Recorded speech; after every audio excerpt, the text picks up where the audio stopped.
Come on, recording. Ladles and jelly spoons, boys and girls, he says, nicking shamelessly from Tim Ferriss. This is Michael Veazey from Amazing FBA. Delighted today to be talking to Will Tjernlund of Goat Consulting. Goat Consulting helps brands and manufacturers sell better on Amazon. And Will is, I think, sort of like a street smart economist mixed with an Amazon specialist, a very cool person to talk to. So, Will, great to have you back, my friend. It's awesome to be here. Awesome to be here. Yeah, really enjoy our discussions because you have that ability to move from the real detailed knowledge of Amazon all the way to the biggest of big pictures. I think today we're going to be talking about a blend between big picture and Amazon level, right? Because we're talking about fulfillment, which we've always found a sort of slightly dull subject that wasn't particularly relevant to growing businesses has suddenly become really the bane slash the center of all e-commerce sellers' lives. Suddenly we're obsessed with it. So tell me what your view is of the the overall situation on the ground right now. We're talking in November 2020. All right, this might get a little long-winded, but It's this is cool. from what I've heard, and so take it as what it is. But so Amazon, if you read the Everything Store, which is written probably a decade ago now, kind of chronicles what Jeff was up to and what his thought process was as he's building Amazon.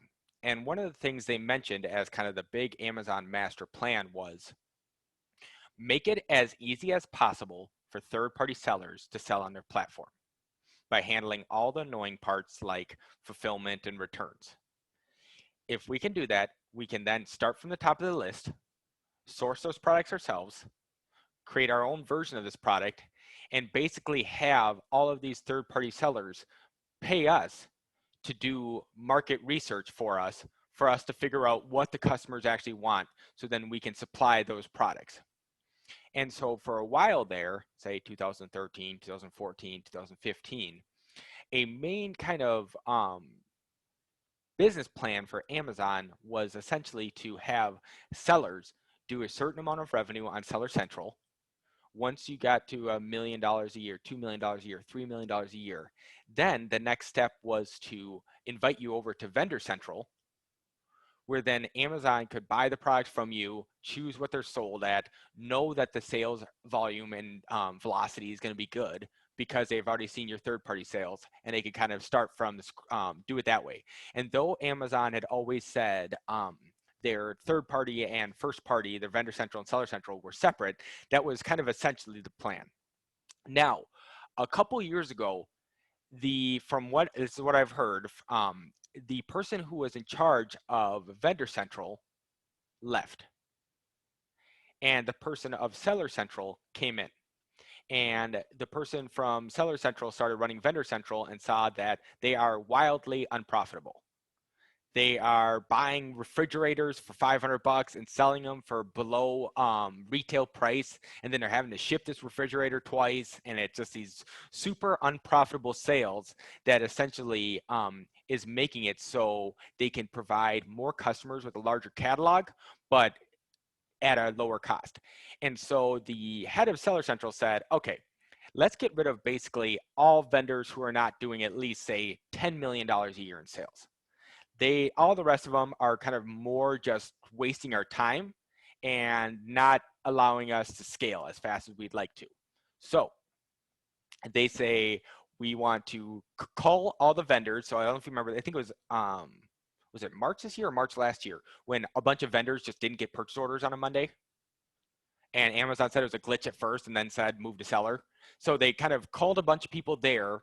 And then the idea is that you pay your 14% or so to Amazon immediately on Seller Central, plus you pay between 20 and 30, maybe 40% ACOS to sell that item.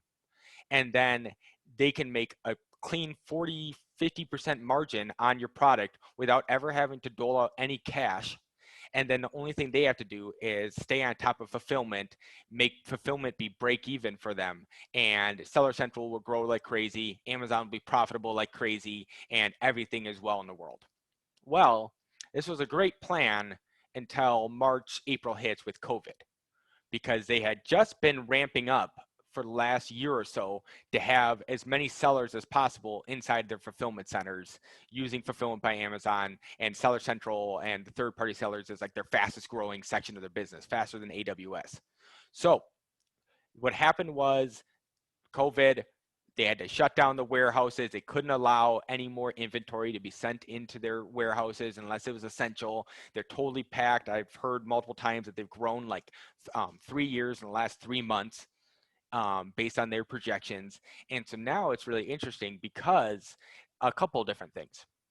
First, Amazon would love for people to have merchant fulfilled and merchant fulfilled prime, which is great and all for Amazon margin wise, but it also takes away some of the value Amazon's adding through their fulfillment centers, and it's taking away some of kind of their moat that they have. And so that's kind of worrying for Amazon.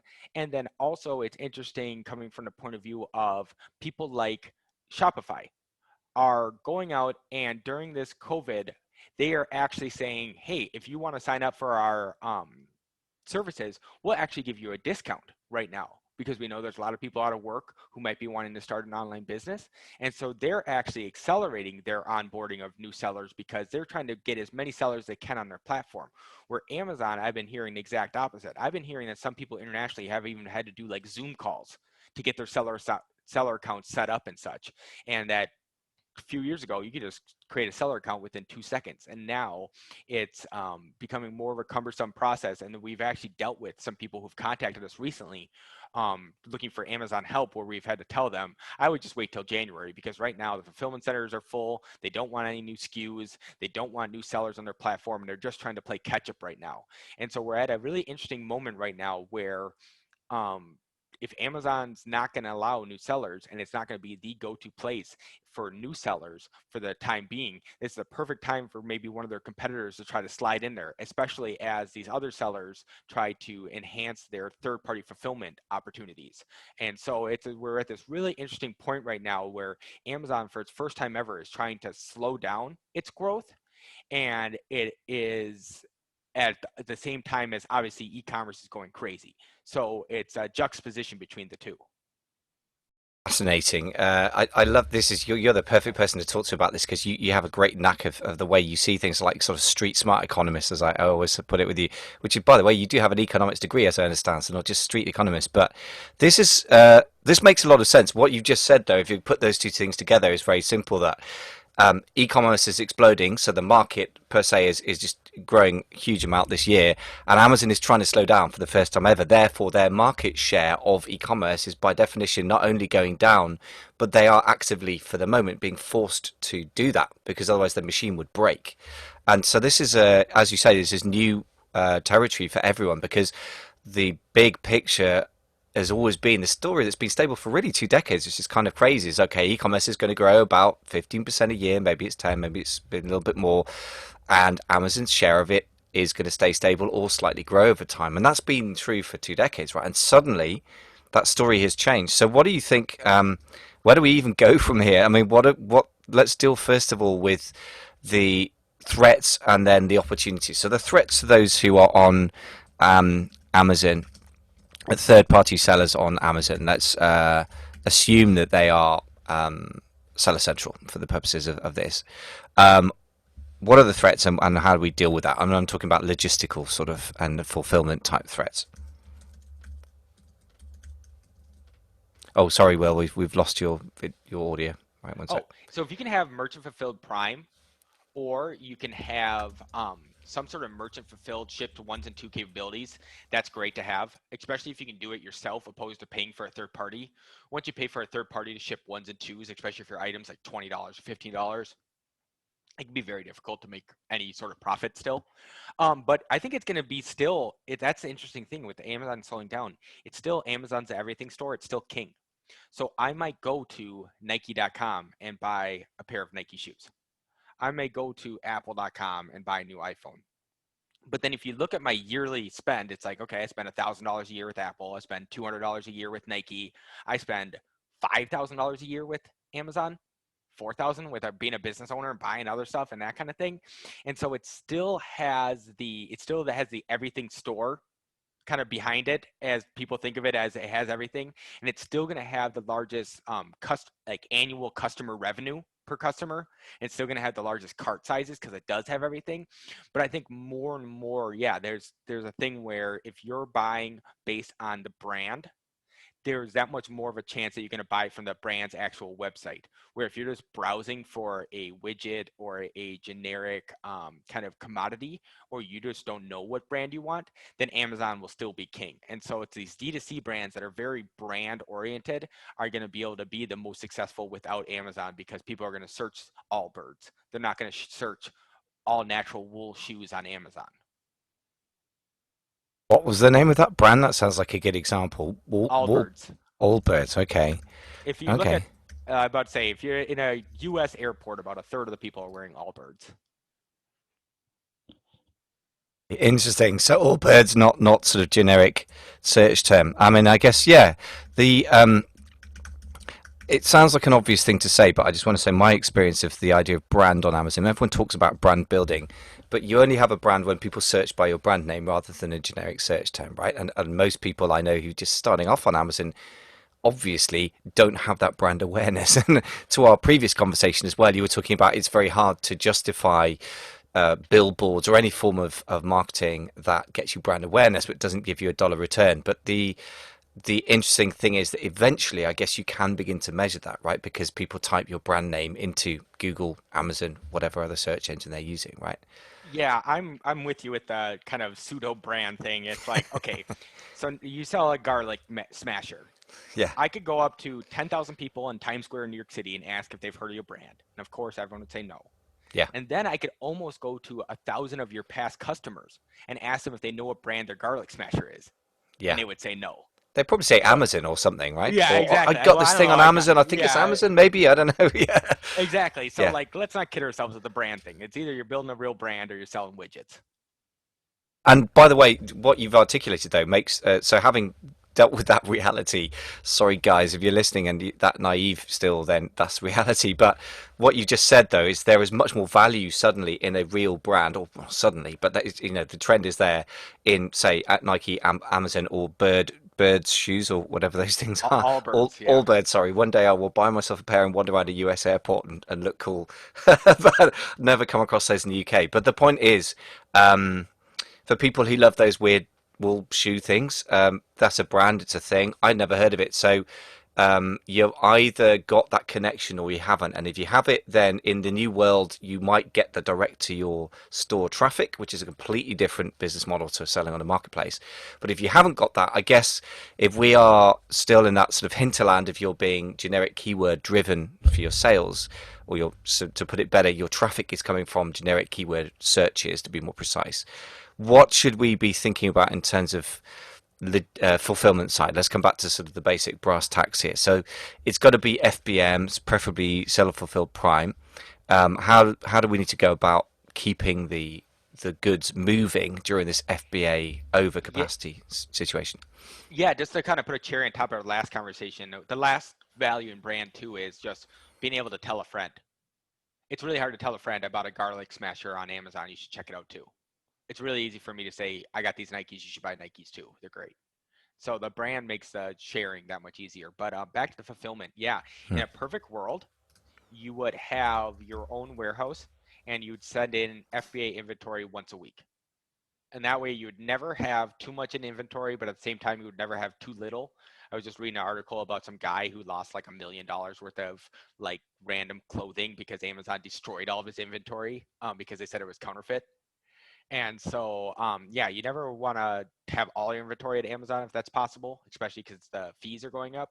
But yeah, if you could have a merchant fulfilled possibility with you sending in FBA shipments on a weekly basis, that's the best kind of hybrid model because then you're always in stock prime, but never too much. And if you ever do have a crazy day where sales go nuts, you still have a merchant fulfilled listing in the background, still fulfilling orders for customers.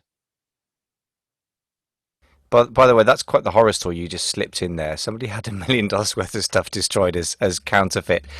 Yeah, I mean it's interesting. So I guess that's yet another reminder that there's good reasons to stay out of Amazon because the shoot first, ask questions later mentality is still with us, right? The quick little side note is it's unclear if he actually was selling counterfeit or not from the article. He claims he's not, but who knows?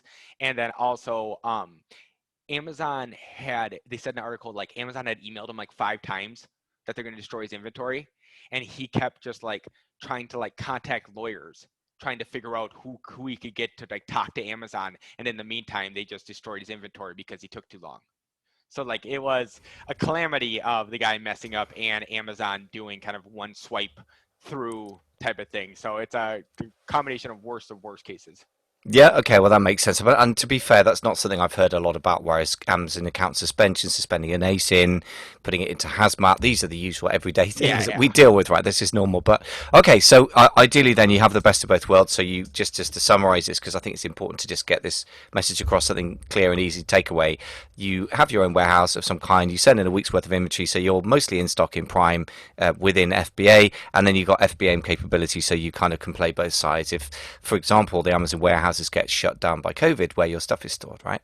And Yep. I would say if you're in Europe, by the way, I mean, it's not subtle. I read The Economist every week and they have a little sort of COVID update. And the graph for the US has gone sort of up and then down, is kind of gently coming up. The graph for Europe goes up, quite a lot goes down, and there's just powering up to the sky like the kind of traditional hockey stick curve that you'd love to see for your sales. And unfortunately, it's infection rates. So I Hmm. think the chances of FBA centres getting shut down by infection in the UK and Europe have to be large, just statistically. I can't see that a warehouse of 1,000 people or whatever it is, one or two people get infected, they shut it down. I mean, the chances of one person in 1,000 getting infected have to be really high. So I'd just flag that up. It sounds like the statement of the very obvious, but the idea that you can manage without FBM of some kind, I think, is getting harder and harder to justify right now. I mean, how's the situation on the ground in the US, and what's your view on that?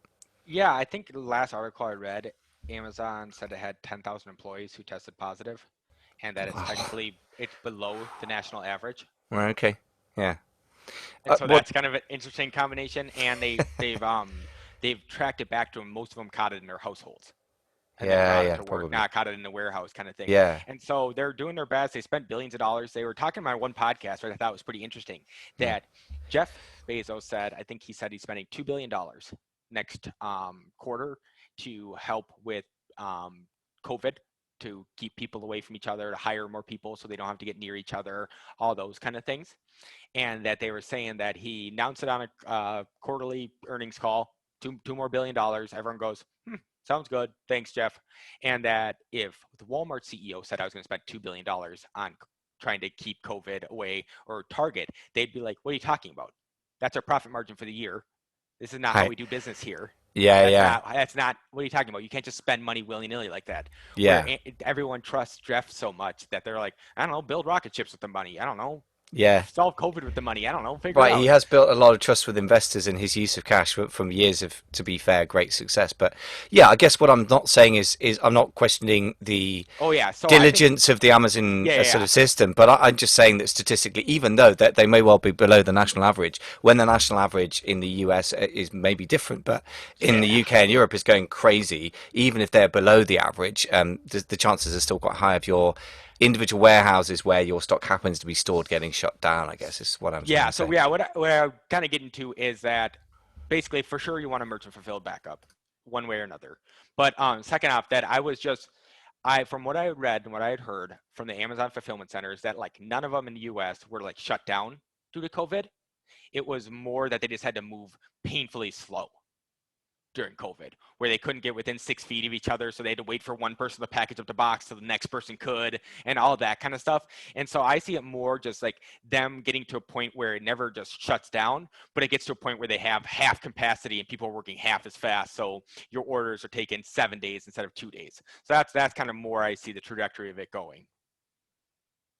That's very interesting, and that's definitely worth knowing about because I know that they at some point in France and Italy, which obviously got very very badly hit in the first sort of wave of COVID, if there's such a thing as if it ever ended, the first bit of the first wave, if you want to put it that way, they did actually get to the point where they only would fulfill essential items, not just kind of accept them into the warehouse. They kind of cut things to the absolute minimum. So I wonder if that might be coming up, which, as you say, is effectively like a grinding slowdown rather than officially shutting. But okay, so what are your thoughts about the best ways to go about this? Because obviously everyone's scrambling around looking for third-party warehouses because most people don't have the luxury of their own warehouse. And I guess what interests me as well is in an uncertain world, and I guess this would come to the thinking of Nicholas Nassim Taleb, if that's how you say his name, which I think, by the way, the Black Swan by him is required reading for Amazon executives. But the whole thing of like you've had a legacy warehouse. We were talking in the previous show about old school ways of doing things, and legacy warehouses looked like a great big overhead that wasn't very profitable, and suddenly it turns out to be a great defensive measure. But if you don't have that luxury, what are the best sort of tactical slash strategic ways to handle that now and over the next period? Yeah, it kind of just depends on what kind of scale you're at. From even if you're doing like a container, say every quarter, you can fit a container with the stuff in your garage. Like it really kind of just depends on how much of this is your life and how much is your livelihood. Because if yeah, you to merchant fulfilled stuff out of your garage for an hour and a half, 2 hours every day, like I've done it before, you can get a lot of orders out in an hour. It's not that big of a deal. So it's like you can do it from that level to the point all the way up to yeah, hiring a 3PL and sending your container there first and having them trickle it into Amazon, or doing a combination of you have some at your house, some at the warehouse, some at Amazon's warehouse. It's just you just need a kind of a little bit more sophisticated inventory management software when you have inventory in multiple different locations that aren't communicating with each other. Okay, so tell me about your experience of inventory management software. In the previous episode, we talked about the legacy systems. The most crazy example is the one where these guys have a system geared to lumber, and they're actually putting normal sort of consumer products through. But assuming that you're starting from scratch, in this scenario, the opposite end where you have no system, well, I mean, there's standard stuff out there. What are your sort of do's and don'ts about that, setting that up? Um, yeah, no real do's and don'ts besides just being diligent as heck. When I was last, I had a brand called Bad Boy. So it's badboy.com. They sell like MMA equipment. That was, we had multiple warehouses and we had everything going on. And yeah, it was just like when you get a purchase order and just really typing in every single inventory number, how much each thing weighs, how much each thing costs, how much you got of each thing, counting each individual t-shirt to make sure you got 20 and not 19, because it was like a weekly basis that we had to go through, count everything, and somehow our count would be off one or two on every single SKU every single time. And I just don't know where the things were going. And so, yeah, it was just a constant grind of having you kind of just double check your work all the time, even though you're trying to be as diligent as possible the first time. And so you try to do the measure twice, cut once, but it just never turns out that way. So just staying on top of it, being diligent, just never being even close to being lazy, because the second you're lazy, you then have a problem that spurts up 3 months from now and you have no idea why it's happening or what's going on. It's just because you didn't feel like labeling or counting that last stack of t-shirts or something. Yeah, and to be fair to Amazon as well, it's very easy to sit there going, "Oh God, Amazon is a nightmare." When you get one, and I've done this before in all ways. I'm sure we all have. You mislabel something, and then it's a nightmare for 3 months. But to be fair to Amazon, I guess whatever system you're using, that is intrinsically a problem. It's a bit like that sort of thing of do things that don't scale. And Mm-hmm. one of the reasons why is because as soon as you scale, tiny problems become greatly magnified, don't they? Particularly Yep. somehow in fulfillment. If you mislabel one product and it gets into the system, that can just create all kinds of havoc. It's crazy, isn't it? How much the results are. So, yeah, being very, very diligent makes a lot of sense. I guess what I've implied is it's easy to make mistakes. So, another one again, it's like how long is a piece of string? But any thoughts about how to deal with when you have got a mislabeled thing or 19 t-shirts instead of 20 or something? How do you troubleshoot that in a multi-channel world? Yeah, it's and that's the difficult thing is that, and that's why it's honestly, one tip I'll give is it seems sexy and cool and awesome to have one third party software that manages your inventory, that does your advertising on Amazon, that does your listing creation, and having one mega software that can kind of do everything. The only issue is when you do have 19 t-shirts instead of 20, you only have one reference point to go back to. Where we had Amazon, we had QuickBooks, we were using something called Stitch Labs as our inventory management system, and then we had like our own spreadsheet of where we were keeping track of our purchase orders and that kind of thing. And so when there was 19 instead of 20, you'd go, okay, there's 20 in our spreadsheet, there's 19 in Stitch Labs, and then there's 20 in Amazon. And you'd be like, why is there one off? And then you start refreshing and looking around, and you go, oh, because one has been ordered, but it hasn't been registered yet in Amazon, but it has been registered in our software. or something like that. And you can kind of figure out where the problem is and have some sort of kind of double accounting system to look back at things. And so for me, it's always been helpful to have kind of a Frankenstein, as I mentioned last time, of different collection of Amazon softwares that can kind of balance off each other, opposed to having one mega software that's kind of your Bible. Because if there's something wrong in that one, then you have no backup to kind of double check yourself. Very interesting. That reminds me, it's a bit of a strange obsession, but I'm into, for some reason, looking back at aviation crashes. It sounds really fetishistic and bad now I say it, but I just find it fascinating that the way that those guys have to do with a smoking piece of metal somewhere, and they have to reverse engineer what happened maybe Mm-hmm. months or even years ago. And one of the interesting things is that one of the learnings from that is that things like the modern airlines like the Boeing Max whatever have a lot of sensors, and they always have at least two sensors that cross check each other, preferably three. And to your point, having one data point or one piece of software that may even be wrong, there may be some software glitch, or it may be that something's just out of date. There are two bits of data that don't make sense. Having three reference points, or four, as you say, is something that I think you may have arrived at it by accident through this sort of Frankenstein for Franken software. But I think actually, if you look at the very sophisticated world of building, semi autonomous planes in a very dangerous environment with a lot of responsibility resting on them, well, their conclusion has become quite simply we need at least three reference points, and then a computer can compare them. So I think, however you do it, I think that's a really very interesting thought, actually. And I guess that implies then there's got to be a certain sort of manual review of the data at some point. I mean, I know you've said before you prefer sort of blue collar thinking to sort of creating a SaaS as your default thinking. How do you go about sort of keeping a human handle on things and making sure that you're not just letting the machines run wild? Yeah, and that was the nice thing that was before with like say this Bad Boy brand is that my office was next door to where we had the warehouse. So it was quick enough for me to just be able to go in there and literally with once you become comfortable and you know where the things are within the inventory and all that kind of stuff and you can kind of eyeball things, you can literally walk in there for 30 seconds and be like, hey, where did all the red gloves go? Or where did all these go? Or what's going on with this? And that kind of thing. And then every once in a while you'd go and you would replenish an order and it would say you have 4 gloves left. And you're like, okay, perfect. I got 4 gloves left. I'm going to send one out. And then you go back to where the red gloves are and there's only 2 of them sitting there. And then it's like, oh, looks like I just found a problem. And then I go and crank out all these numbers and figure out, okay, it's just that we sent 2 gloves to a person that we were using as an influencer on Instagram, and we never took them out of stock because they never bought them.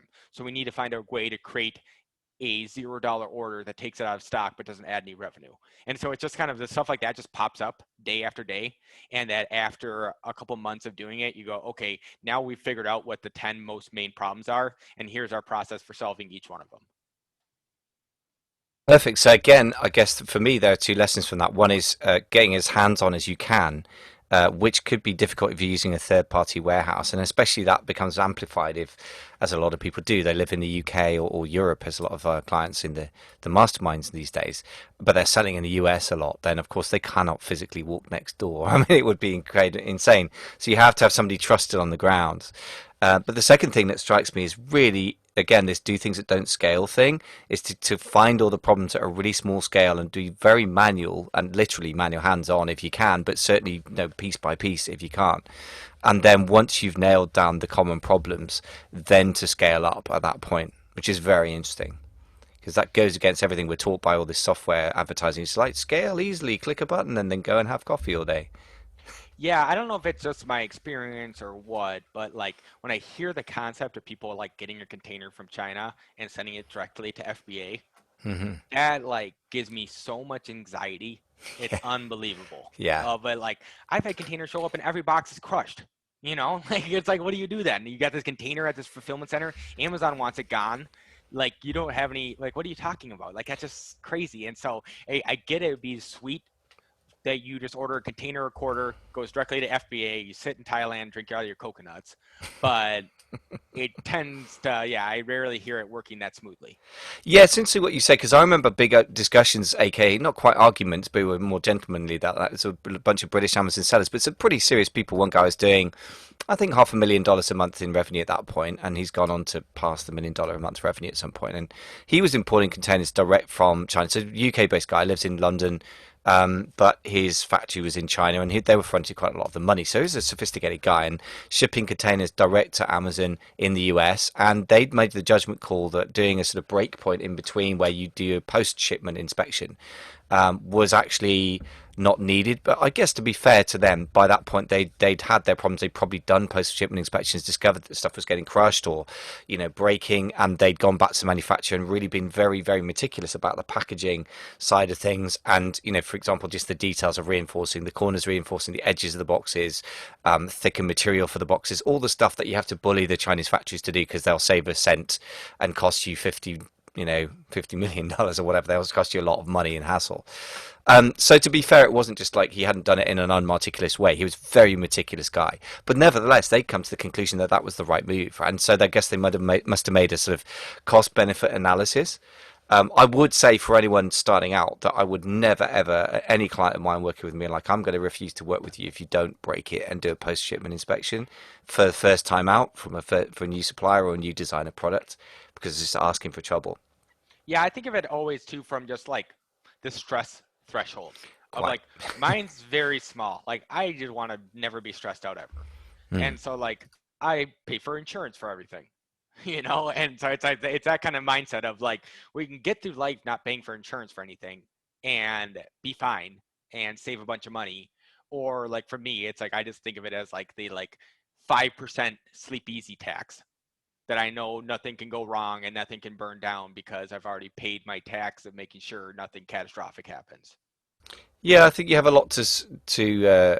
That's an important point to make, and I think for me, I'm also the person that would pay the insurance and pay for the post-shipment inspection. And the other thing I would say is this: that um, two things. Number one is if your profit margin's so thin that you can't do things in a really professional, consistent way, you have a big, big problem with the model for that particular product line anyway, possibly for your business as a whole. And the second thing is, it's not just you that needs to sleep easy. If you ever want to create a saleable asset, whether you own it in future or somebody else, it's going to be really hard to sell something that has really nasty downward spikes in revenue or profit, I guess, or upward spikes in problem sort of Amazon account health or any other sort of anywhere else you're measuring in the system, because I imagine that the person buying the business also wants to sleep well at night, right? So there's a lot to be said for allowing the margins for post-shipment inspection, for insurance, what have you. But yeah, very interesting. So we got into the sort of wider logistics chain there, I suppose, the supply chain. So bringing it back a little bit more to the logistics and fulfillment side, what are your sort of takeaways from this episode? We've covered quite a range of stuff here. What do you think for people, let's say in Q4 2020, but also going into Q1, Q2 2021? What are your sort of takeaways for people around fulfillment? Yeah, and this kind of just segues basically back to what we were just saying is that have an insurance policy. We don't know when COVID's going to be over. We know the holidays are going to be crazy. We don't know when the fulfillment centers are going to be grinded to a halt or shut down, or we don't know anything. And so if you have a merchant fulfilled possibility, then you at least have some sort of insurance policy if something catastrophic happens. Pretty simple takeaway, but yeah, interesting to think about it through. And also, I think what I'm taking from you is have a very manual process to start with, as manual as you can get. Actually, make it almost not a fetish of it, but and multiple touch points in your software, such that you can just troubleshoot. Because I think one of the terrible things that we fall into is that Amazon's made it so easy to scale quickly and with a pretty low error rate, even though it feels different when you're on the end of it. Amazon does a pretty accurate job. That I think we've been seduced into the idea that fulfillment is easy, and Mm-hmm. it really isn't. As you said, just four gloves instead of two. That's just like a microcosm of how it can get, right? So, 100%. yeah, great to get a bit of a reality check on that. And again, just to reference that great quote, Paul Graham, do things that don't scale to start with at least, and then you can scale when you got it working. So, look, Will, very thought provoking as ever. Many, many thanks for coming back on the show. Awesome. Thanks for having me.